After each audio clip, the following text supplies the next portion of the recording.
Hello, friends, and welcome back to another at-home curriculum or activities with Cinnamon and Megan. Nice to have you here.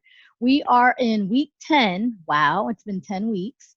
Can't And believe we're it. going to be talking about, right, we're going to be talking about creepy, crawly insects. This is also brought to you by the letter L. That was the letter for this week. But before we get started, we're going to go ahead and pass it to Megan, and she's going to tell you how to make a writing kit at home. Yes, I am. So last week we showed you a STEM kit. This week it's a writing kit. So this one we have in a bag. I have some of the contents out, so I'll show you them and explain them to you a little bit, but you can put yours in a shoebox, in a box, in a bag, anything you want. Put them in a little tub. But this is just give you an example. So I'll go over the contents, but first I just wanted to let you know the idea behind it and really just a little bit about writing and children. So children, by the time they're 2, they really start to learn the concept of writing. And so no, yes, it's a process, excuse me. So they're not going to just start by writing their letters.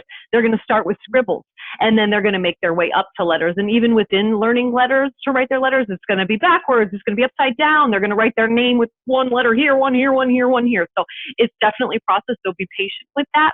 But the important thing is to expose them to it, and that's what this kit does. So you take it out with a purpose. Let's use our writing kit today. And so they're going to learn through writing. They're going to learn fine motor skills. So they're going to be learning how to hold their little pens, their little pencils, and how to have the eye-hand coordination to then put something on paper. They're also going to learn self-expression. They're going to learn how to use their imagination. And I'll show you some of the things that we put in ours. You might have the same, or you might have different, or less or more, but just to give you some ideas. So we have chalk. So give them different things to write with. So maybe they're always used to doing crayons. So give them different things. So we have chalk.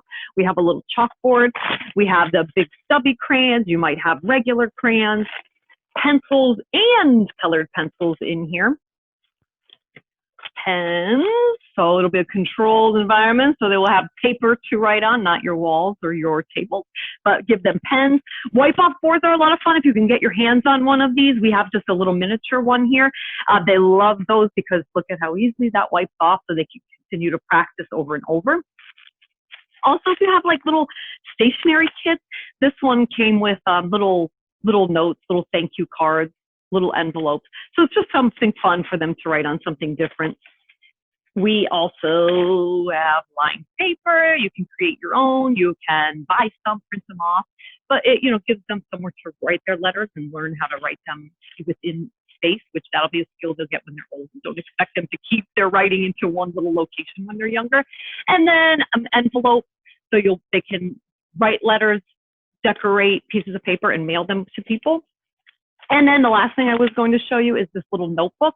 So you might have a big spiral notebook. You might have little notebooks like this, but these are a lot of fun because then they can keep it as their own little journal.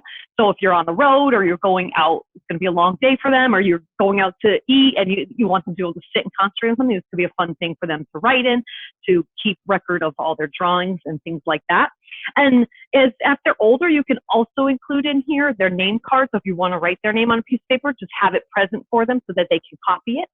Also, even when they're young, you can do this when they draw a picture and ask them, always ask them, what is that you made? And so they're making the connection that I'm actually making something, and then write it down. So they might say, oh, it's an elephant. Maybe it doesn't look like an elephant. Doesn't matter. They made an elephant. So just write down on the piece of paper, elephant.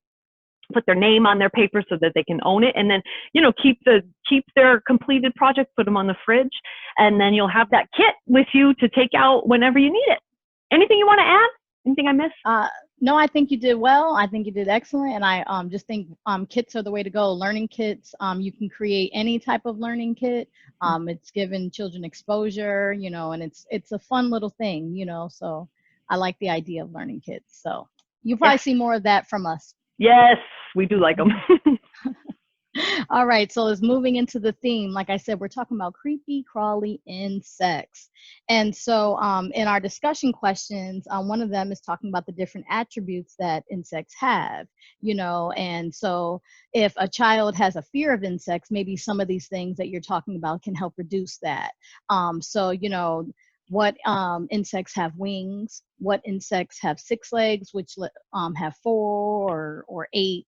What are their colors? Do they have stripes? So all these different things is something to discuss, to get familiar with different insects and what they look like. And then also talking about their jobs, like knowing that they're not just here to torment our lives, they're also serving a purpose in our world, and they're important.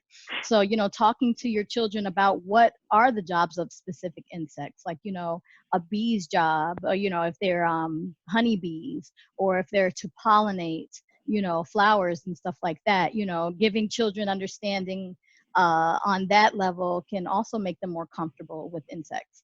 And then where do they live? Getting them familiar with where animals live, or where not animals, where insects live.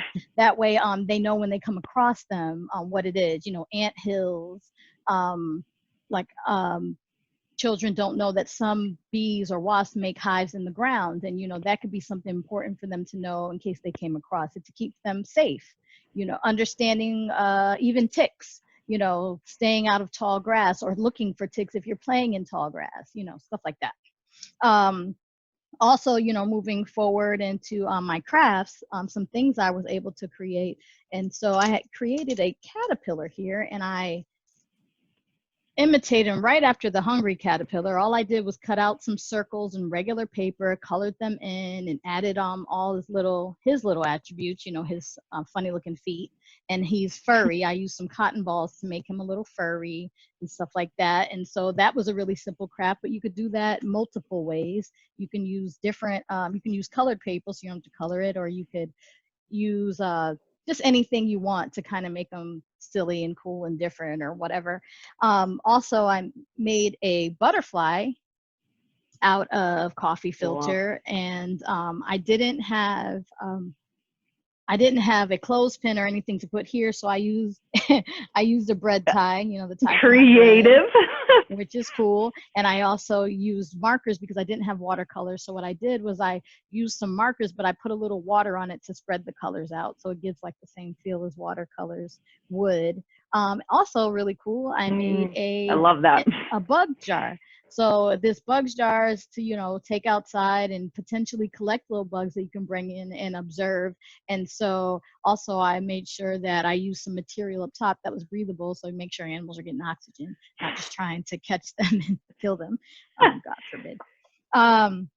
Also, talking about free play, a really cool game that I liked when I was a kid was called Hot and Cold. And so I thought that would be fun, teaching children that game. So what you would do is you would find, or you would have any insect toys you have, whether it be stuffed animals or plastic toys, and then, hide them around the house or around the yard, wherever you want to do it, and then have your child go and find them. And then as they get closer to it, you say, oh, you're getting hotter, you're getting hotter. Or when they're really far away, you say, you're cold, to see if they can understand that concept. And then even switch roles where they hide the toys, and then you go ahead and try to search for them, and they let you know whether you're hot or cold. So I thought that would be a fun game to play.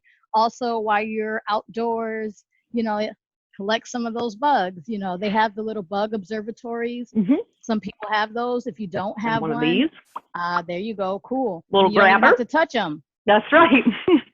And or something like this, or even the little petri dishes, something that you could take it inside the house and explore further. You can look at them with the magnifying glasses, really get a close look at their attributes and what they do and stuff like that. Or for children who might still, like I said, be afraid of bugs, use your cell phone and take pictures of the bugs you see outside, and then you can go in and really zoom into the pictures and look at them and see the attributes that way. So like I love that idea. Yeah, because I'm afraid of bugs, not spiders. Like I said, I'm not afraid of spiders, but I do not like other bugs. And so for someone like me, touching them and catching them and putting them in things is not going to be so good. So either I'm using a grabber like that, or I'm taking pictures of them and zooming in. And so that's something else you could do. As well as, moving into math and science and like charting these attributes of insects.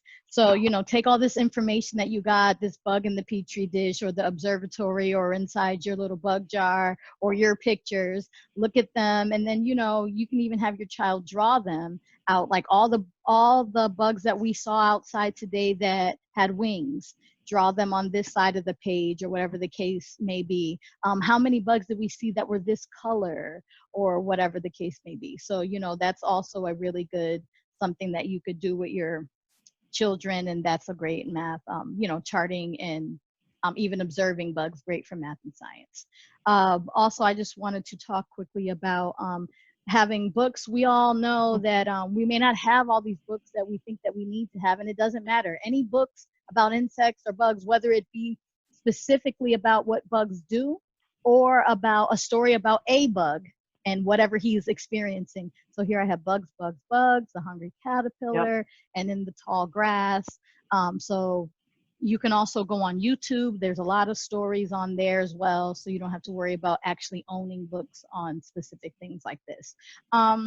I think that's pretty much it, everything I wanted to Yeah. talk about. Did I leave anything out? Is there anything I will need to touch on? No, I think just thinking about exposing them to bugs and insects that might not live here. So of course, going on to YouTube and discovering, you know, oh, scorpions. Thank goodness they don't Yes. live here.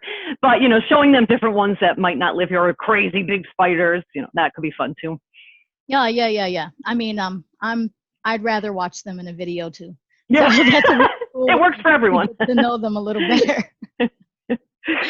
But that's it. That's it for week 10, creepy crawly insects. You know, stay tuned. Next week we'll be doing it again. And thank you for joining us as usual. Yes, Take care, thank you. everyone.